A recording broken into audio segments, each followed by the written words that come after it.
전능하사 천지를 만드신 하나님 아버지를 내가 믿사오며 그의 외아들 우리 주 예수 그리스도를 믿사오니 이는 성령으로 잉태하사 동정녀 마리아에게 나시고 본디오 빌라도에게 고난을 받으사 십자가에 못 박혀 죽으시고 장사한 지 사흘 만에 죽은 자 가운데서 다시 살아나시며 하늘에 오르사 전능하신 하나님 우편에 앉아 계시다가 저리로서 산 자와 죽은 자를 심판하러 오시리라.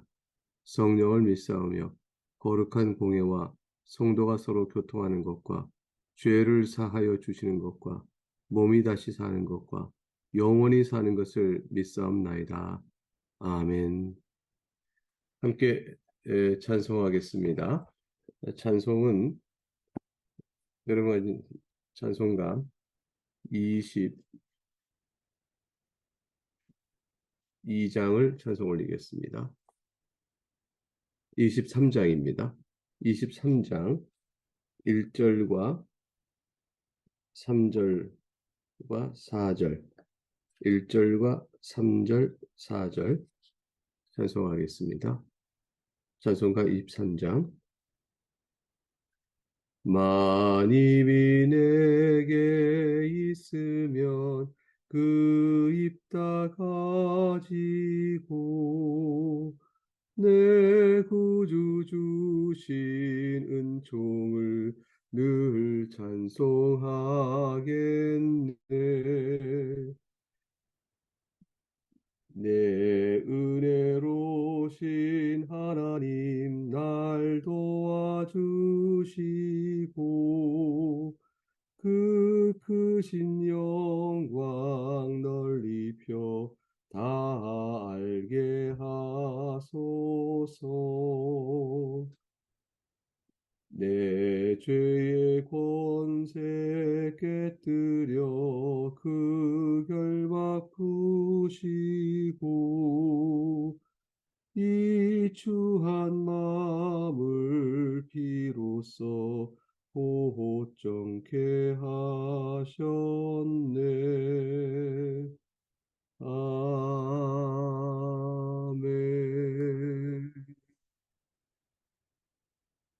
오늘 우리가 살필 하나님의 말씀은 7월 오늘자부터 디도서를 읽어가게 되어집니다. 디도서 1장 1절에서 9절까지 말씀, 1장 1절에서 9절까지 말씀, 하나님의 말씀을 봉독하겠습니다. 하나님의 종이요 예수 그리스도의 사도인 나 바울이 사도된 것은 하나님이 택하신 자들의 믿음과 경건함에 속한 진리의 지식과 영생의 소망을 위함이라. 이 영생은 거짓이 없으신 하나님이 영원전부터 약속하신 것인데 자기 때에 자기의 말씀을 전도로 나타내셨으니 이 전도는 우리 구주 하나님이 명하신 대로 내게 맡기신 것이라. 같은 믿음을 따라 나의 참 아들 된 디도에게 편지하노니 하나님 아버지와 그리스도 예수 우리 구주로부터 은혜와 평강이 너에게 있을지어다. 내가 너를 그레데에 남겨둔 이유는 남은 일을 정리하고 내가 명한 대로 각 성에 장로들을 세우게 하려 함이라. 책망할 것이 없고 한 아내의 남편이며 방탕하다는 비난을 받거나 불순종하는 일이 없는 자녀를 둔 자라야 할지니라. 감독은 하나님의 청직으로서 책망할 것이 없고 제 고집대로 하지 아니하며 급히 분내지 아니하며 술을 즐기지 아니하며 구타하지 아니하며 더러운 이득을 탐하지 아니하며 오직 나그네를 대접하며 선행을 좋아하며 신중하며 의로우며 거룩하며 절제하며 바른 믿음의 가르침을 그대로 지켜야 하리니 이는 능히 바른 교훈으로 권면하고 거슬려 말하는 자를 책망하게 하려 함이라. 하나님의 말씀입니다. 하나님께 감사합니다. 디도서는 디모데 전서, 디모데 후서와 더불어 바울 사도가 선교 여행을 여러 채 가죠. 네 번째 선교 여행 및 그 최후로 로마에서 순교하기까지의 과정, 그 사이에서 보낸 목회 서신입니다. 바울은 디도를 갈라디아 2장 3절에 헬라인 디도다 이렇게 불렀는데요. 곧 디도가 이방인임을 뜻하죠. 이방인을 향한 바울의 선교 사역을 통해서 얻어진 열매로 소개하고 있습니다. 그러한 디도는 바울의 전도로 회심하게 된 이방인이면서 동시에 바울의 동역자가 되었다는 것을 보여줍니다. 그리고 또한 당시 그레데란 섬에서 목회 사역을 바울이 하도록 디도로 하여금 그것을 맡도록 바울이 권했습니다. 디도서는 따라서 그와 같은 디도에게 교회 조직을 어떻게 구성해야 되고 교회는 어떻게 구체적인 모양으로 세워져야 할 것인지를 가르치고 있는 중요한 내용이 담겨 있는 그런 서신입니다. 비교적 내용이 짧습니다. 그 디도 자체에 대해서는 자세한 내용이 알려진 바는 없습니다만은 이것이 갖고 있는 목회 서신으로서의 특징은 아주 중요한 교훈들을 담고 있습니다. 1절부터 내용을 살피면요. 이렇게 기록되어 있죠. 하나님이 종이요 예수 그리스도의 사도인 나 바울이 사도된 것은 이렇게 시작합니다. 바울은 항상 자신을 하나님의 종으로서 자기를 명합니다. 그리고 그리스도의 사도다. 이 두 가지 특징적인 바울의 자기 직분에 대한 인식은 바울이 임의로 사는 자가 아니요 나의 주관자이고 주인이신 하나님의 뜻대로 사는 자라는 사실 하나와 그다음에 그 사실 그 일이 어떤 성격을 갖고 있는가? 그리스도께서 선교 사역을 위해서 복음 전도 사역을 위해서 세우신 목적에 따라 세워진 자다라는 뜻에서 사도인 이렇게 자신을 밝히고 있습니다. 바울은 따라서 자신이 하는 일은 지금부터 자신이 하는 말은 이런 게 되겠죠. 이 자신을 하나님의 종이 예수 그리스도 사도인 나 바울이 이렇게 말하고 있는 것은 앞으로 내가 하는 말에 대한 엄숙성을 잘 알아라라는 것을 독자에게 밝히고 있다고 볼 수 있습니다. 내가 하는 말은 내 개인이 사소리 하는 것이 아니요 하나님의 종으로서 하는 것이니 하나의 말씀이요 예수 그리스도의 사도로서 하는 것이니 그리스도께서 나를 세워 보내신 자로서 보냄을 받은 자로서 하는 것이니 이것이 바로 그 우리의 주이신 그리스도의 뜻입니다. 라는 것을 이제 밝히는 그러한 내용으로 시작하고 있다 할 것입니다. 근데 사실 이제 어떤 목적으로 사도로 세워졌는 것인가? 그것이 1절에 하나님의 택하신 자들의 믿음과 경건함에 속한 진리의 지식과 2절에 영생의 소망을 위함이라 이렇게 기록되어 있습니다. 1절에는 우선 두 가지 표현에 주목할 필요가 있습니다. 믿음과 경건함에 속한 진리 지식이란 두 표현입니다. 경건함에 속한 진리 지식이라는 것은 그 진리가 경건함에 속해 있다라고 얼른 봐지지만 사실 이것은 경건함으로 인도하는 즉 경건함의 열매를 맺도록 하는 진리다 이런 뜻입니다. 그래서 하나님의 복음을 듣는 예수 그리스도의 복음을 듣는 자들에게 나타나는 경건함이라는 것은 진리로 말미암아 이루어지는 것입니다. 즉 믿음과 진리, 그 진리를 아는 지식, 그것을 위하여 내가 세워짐을 받았습니다. 라고 말씀하는 것이죠. 하나님께서 선택하신 자들인 그리스도인들, 예수 그리스도를 믿는 이런 자들에게는 이런 믿음이 있도록 또 진리를 아는 지식이 있도록 사도를 통해서 전해지고 가르치도록 했다라는 뜻을 말합니다. 오늘 교회 사역자에게 기대할 것도 동일한 것이라 할 것이겠죠. 여러분은 교회에서 무엇을 기대합니까? 바라는 것은 무엇일까요? 우리 믿음이 잘 성장하고 강화되는 것, 또 우리 믿음, 즉 복음의 지식을 통해서 믿는 바가 믿지 않는 자들에게 전하여져 그들도 믿음 안에 들어오도록 하는 것, 들어온 자들 믿음이 성장하고 강화되는 것, 그런 것들이 잘 되도록 하고 그걸 위해서 진리를 더 잘 알도록 가르쳐 주는 것, 그것을 우리가 교회에 대하여 바라는 바가 되어야 합니다. 바울 사도는 바로 그것을 위해서 자신이 사도로 부름받았다고 말씀하죠. 2절을 보게 되면 믿음과 진리 지식과 연결되어진 중요한 가지 사실이 나옵니다.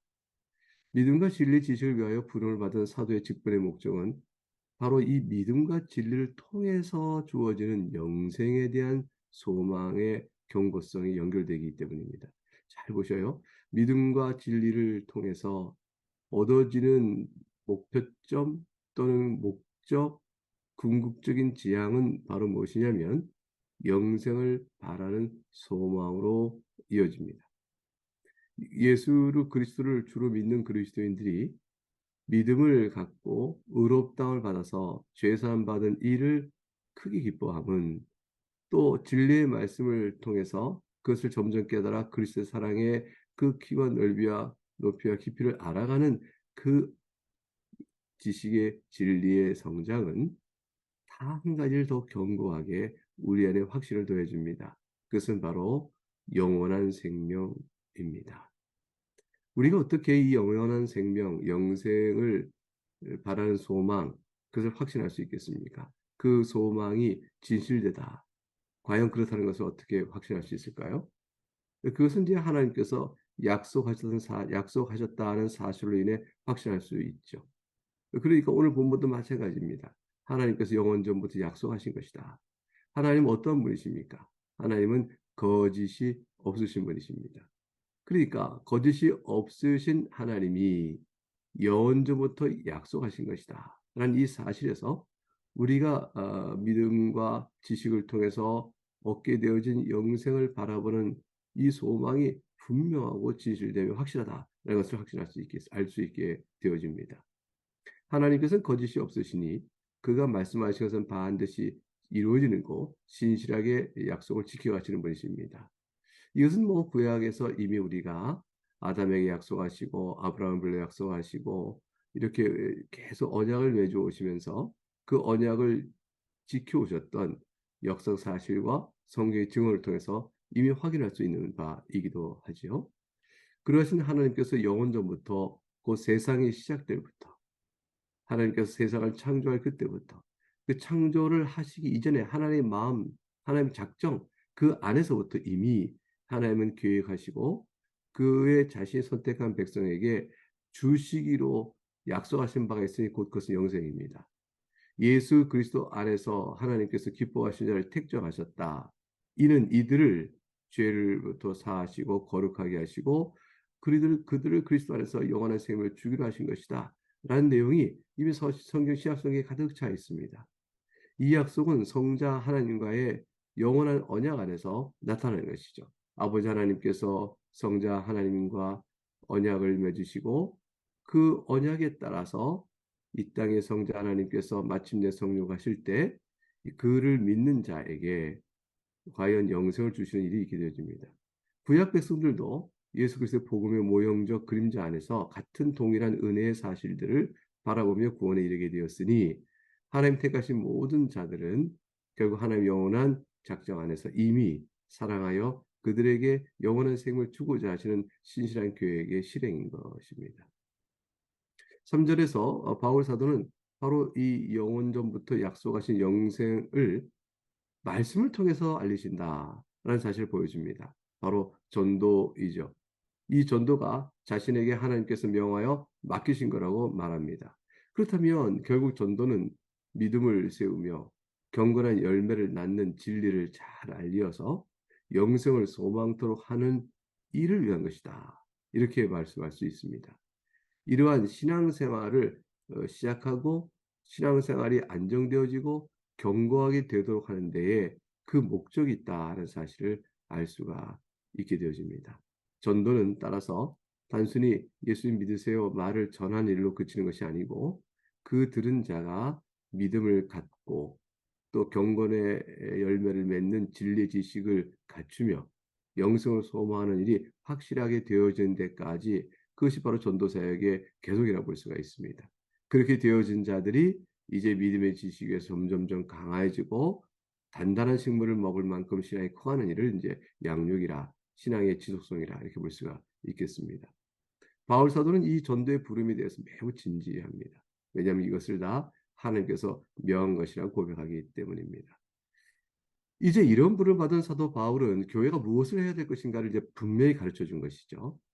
자신의 하나님께 받은 소명이 바로 교회가 해야 될 소명으로 이어져 가기 때문입니다.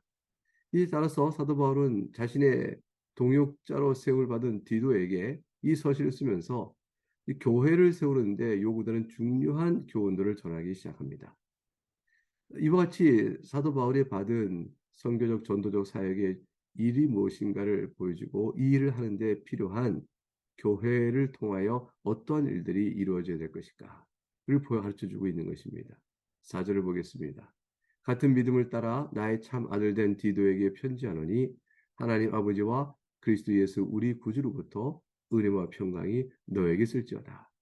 4절의 이 짧은 한 절에는 바울 사도가 눈물과 수고와 힘을 다한 전도의 열매에 대한 표현이 드러나죠. 그것은 바로 뭐냐면 같은 믿음을 따라 나의 참 아들 된 디도. 이 표현이 얼마나 감격스러울지요. 디도는 바울이 낳은 믿음의 아들이라는 것입니다. 같은 믿음을 참으로 받았으니 이 디도야말로 참으로 진정한 아들이 되어집니다. 영적인 측면에서 아들이죠. 그러나 동시에 진정한 아들입니다. 사랑하는 교우 여러분, 우리는 서로 같은 믿음 아래 있는 그리스도에 속한 자로서 서로 형제라 일컬어집니다. 그리고 여러분을 인하여 복음을 누군가가 전도받고 그분이 믿음을 고백하고 진리를 배워 경건하게 살면서 하늘의 영생의 소망을 더불어 함께 누리는 자가 있다면 그분은 바로 여러분이 낳은 여러분의 참 아들이라 할 수 있습니다. 여러분에게는 이와 같은 영적인 은혜를 함께 나눠주시고 또 전해주시는 그러한 영적인 자녀들을 많이 여러분 주변에 둘 수 있는 그런 축복이 있기를 바랍니다. 5절을 보겠습니다. 내가 너를 그레데에 남겨둔 이유는 남은 일을 정리하고 내가 명한 대로 각성의 장로들을 세우게 하려 함이니. 이제 교회 조직에 관한 얘기를 하죠. 이런 일들은 혼자 감당할 수 있는 것이 아니고 그리스도의 복음의 씨에 따라서 교회가 세워지면 그 교회를 조직하고 그 일의 책임들을 서로 나눠지는 직분이 있습니다. 주님께서 장로의 직분을 세워주셨고요. 바로 이 감독이라 또 일컬어지고 되어지는데 감독이라 또는 장로라 일컬어지는 직분을 세우시고 또는 집사를 세우시고 목사를 세워 가르치게 하시고 또 교회에 따라서는 우리가 건설을 하여 여성의 직분자들의 일정한 이 일들을 책임을 맡기도 합니다. 내가 너를 그레데에 남겨둔 이유는 남은 일을 정리하고 내가 면대로 각성의 장로를 세우게 하기 위해서 너를 남겨뒀다. 이제 목회적 사역을 맡긴다는 뜻이 되어지겠죠. 교회는 장로의 감독 아래에 있어야 한다라는 것을 말씀하고 있습니다. 장로의 직무는 사도가 전한 진리의 말씀에 따른 믿음이 건강하도록 그리고 경건의 열매를 맺어가도록 그리고 영생의 소망을 잃지 않고 그것을 잘 붙들고 있도록 교인들을 돌보며 살피는 일을 하는 것이 바로 장로의 직무다 할 것입니다. 이러한 중차대한 일을 맡는 장로는 어떠한 신자가 되어야 할지 6절부터 9절의 말씀이 교훈합니다. 6절부터 내용을 보게 되면 첫째, 책망할 것이 없어야 되고 라고 말씀합니다. 그건 완전히 흠이 없는 자야 된다는 뜻은 아니고요. 드러나는 허물이 많아서 흉거리가 되는 사람이 아니어야 된다라는 뜻입니다. 흉거리가 많으면 오히려 본인이 바른 말씀에 떠난 자들을 책망하여 지키게 해야 되는데 그럴 수 있는 능력의 위치를 갖지 못하게 되어집니다. 한 아내의 남편이며 이것은 동시에 두 여인의 남편이지 말아야 할 것을 종용하죠. 말씀하는 것입니다. 한 아내의 남편인 것은 아내가 있다가 아내가 먼저 세상을 떠나고 홀로 남은 사람은 안 된다. 이런 등등의 말을 말씀하는 것보다는 동시에 두 여인은 여럿을 두는 그런 사람이지 않고 순전한 가정을 지켜야 한다. 이런 뜻으로 담겨되어집니다. 방탕하다는 비난을 받거나 불순종하는 일이 없는 믿는 자녀를 둔 자라야 한다라는 것은 결국 자녀의 신앙을 잘 가르치는 가정적 모범을 이루어야 되는 사람이어야 할 것이고 그렇습니다. 그래서 자녀를 신앙 안에서 방탕하거나 불순종하는 그러한 일이 없도록 신앙을 잘 가르치는 자. 자녀를 어떻게 이런 믿는 자녀를 잘 양육하고 또 할 수 있을까요? 이것은 굉장히 어려운 일이요. 어떤 이는 스스로는 믿음이 신실하지만 또 자녀를 믿음 안에 잘 양육하려 했지만 그 일을 이루지 못한 자도 있을 수 있습니다. 그런데 이렇게 이 말씀이 두어진 것은 자녀 양육 안에 이미 자신이 교회 안에서 장로를 해야 될 복음 사역의 내용의 성질이 자녀 양육에 이미 반영된 자라는 것이죠. 가정 안에서 자녀 양육할 때 그리스도과 복음 안에서 양육하는 자. 그래서 그 복음의 은혜를 아는 자녀를 양육할 때 교회에서도 마찬가지로 이루어진다라는 것입니다. 교회의 일은 사무적이고 가정의 일은 사적이다. 이렇게 될 수 있는 것이 아니라는 것이죠. 성격상의 일치성 때문에 자녀 양육을 그리스도의 복음의 뜻에 따라 하나님의 자비로움과 긍휼과 죄를 용서하시는 그 사랑 가운데 길러낸 자라야 교회에서도 역시 영적 아비로서 감독의 일을 발휘할 수 있다라는 것을 말씀하고 있습니다. 7절부터는 그 유명한 말씀이 나옵니다. 우리가 다 비교적 잘 읽고 익숙한 말씀인데요. 감독은 하나님의 청지기로서 됐습니다.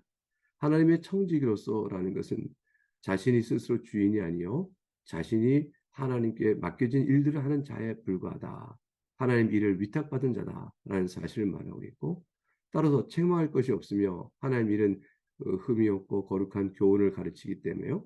제 고집대로 하지 아니한다. 이게 참 중요한 말씀인데 자신의 의지대를 주장하면서 다른 사람의 인격과 상황을 무시한 채 지배적인 형태로 하는 것이 아니라는 뜻이죠. 급히 분내지 아니하며 제 고집도 되지 않냐고 했을 때 화를 내는 일이 성급히 나는 사람은 복음을 따라 교인들을 살피기에 합당한 자가 못 됩니다. 술, 타락한 생활, 구타, 폭력, 더러운 이득, 탐욕으로 가득 찬 사람은 아니 됩니다. 이것을 말씀했습니다. 이와 같이 감독이 가지서는 안 될 부정적인 것에 이어서 8절은 적극적인 측면을 말해줍니다. 이렇지 아니하고 다만 나그네를 대접할 수 있는 사람이어야 됩니다. 선행을 좋아하는 사람이어야 됩니다. 신중해야 합니다. 라는 것입니다. 그리고 또한 의로우며 거룩하며 절제해야 합니다. 라는 뜻이죠. 적극적으로 들어서 덕목들이 쭉 나열됩니다. 신중하다는 것은 자기 자신을 잘 조절하는 사람이고 통제하는 사람이 되죠. 그러니까 술을 좋아하고 폭력성이 있어서 또는 탐욕을 따라 행하는 사람이 아닐 수 있도록 자기를 잘 조종하는 사람. 급히 분내지 않도록 자기를 잘 조종하는 사람. 이 신중한 사람입니다. 이 절제와도 마찬가지죠. 의롭다, 올바른 일을 해오고자 하는 사람이요. 따라서 거룩한 자로 드러난 사람이 됩니다. 라고 되어 있습니다. 어떻습니까? 이런 덕목을 잘 드러낼 만한 신자가 된다는 것이 가벼운 일이 아니요. 또 마음의 늘 중심에 하나님 앞에서 내가 하나님의 부름받은 자라는 사실, 하나님의 직분을 위탁받은 자라는 사실에 의식의 고피를 놓쳐서는 안 되겠죠. 우리 가운데는 온전한 자는 없습니다. 그러나 이와 같은 일이 각성을 하고 자신을 돌아보며 행여나 급히 분열이 있으면 주 앞에 회개할 줄 알고 자기 고집대로 하여 다른 일을 상처 줬구나 싶으면 이내 회개할 줄 알고 폭력성이 드러나면 돌이켜 회개할 줄 알며 더러운 이익을 탐하지 않도록 경계하고 이렇게 나가는 노력이 필요하고 이런 자세 앞에 하나님 앞에 엎드릴 줄 아는 사람이면 되는 것입니다. 나그네를 대접하고 선행을 좋아하고 자신을 잘 통제하고 올바른 삶을 살며 절제하는 삶을 살아가겠다 하여 그 주 앞에 은혜를 구하고 말씀 앞에 그거를 적용하고자 하여 자신을 더 함양시키면 그러한 사람이면 되는 것입니다. 이 방향성과 과정의 뚜렷한 선명함이 감독에겐 필요한 것이다 라고 그러겠죠. 그래서 9절 마지막 절에 믿은 말씀의 가르침을 그대로 지켜야 한다. 하나님의 말씀은 미쁘다. 꼭 신실하시다. 이 신실한 말씀을 그대로 지켜야 한다는 것은 배운 바대로 행한다는 뜻입니다. 하나님의 교훈을 읽고 또 교회로부터 배워 쭉 성장한 신앙의 그대로를 지키는 것. 그렇게 하는 까닭은 뭐냐면 바른 교훈으로 권면하고 바른 교훈을 거슬려 말하는 자를 책망할 수 있어야 됩니다. 바른 교회라는 것은 바로 배운 바대로의 가르침이니 사도적 가르침을 받는 것이요. 복음의 말씀을 신실한 말씀을 잘 전하는 것이죠. 결국은 이제 장로의 직분, 감독의 직분은 마지막 구절에 하나님의 건전한 바른 교훈을 잘 권면하고 그를 거스르는 자를 책망할 수 있도록 하기 위하여 자신이 말씀의 지식을 잘 배워야 하며 그에 합당한 여러 덕목들을 7절과 8절에서 이해한 것처럼 하지 말아야 할 것과 8절에 해야 할 것을 잘 살펴 하는 것이라 할 것입니다. 네, 이 말씀을 생각하며 나그네 교회도 12월에 또 장로님을 세우는 이와 같은 귀한 때를 도 주의 앞에서 기도하고 있는데 우리의 마음의 소원을 기도의 제목들을 잘 찾아가며 나갈 수 있기를 바라겠습니다. 자, 기도하겠습니다. 하나님 아버지, 주시받은 교훈의 말씀을 듣고 교회를 세워가는 하나님의 큰 뜻을 살펴보게 됩니다. 이 짧은 말씀 속에 담겨 있는 깊이를 생각하면서 오늘 세워진 나그네 교회 또한 이런 은혜 가운데 맡기신 직무를 잘 충성되게 해나가며 우리 사랑하는 지체들이 교회 안의 모든 나그네 교원들이 이와 같은 은혜 가운데 주를 더 알아가고 영생의 소망을 견고히 붙들고 나가는 일이 있도록 하여 주옵소서. 장로의 직분이 이를 위한 것이니 저희 교회에 있을 연말에 있을 일도 주님 살펴주시옵소서. 감사하고 예수 그리스도 이름으로 기도합나이다. 아멘. 이제 우리 다 같이 주님께서 가르치신 기도를 올리심으로 순서를 마치겠습니다. 하늘에 계신 우리 아버지, 이름이 거룩히 여김을 받으시오며 나라가 임하시오며 뜻이 하늘에서 이루어진 것 같이 땅에서도 이루어지이다. 오늘 우리에게 일용할 양식을 주시옵고 우리가 우리에게 죄 지은 자를 사하여 준 것 같이 우리의 죄를 사하여 주시옵고 우리를 시험에 들게 하지 마시옵고 다만 악에서 구하시옵소서. 나라와 권세와 영광이 아버지께 영원히 있사옵나이다. 아멘.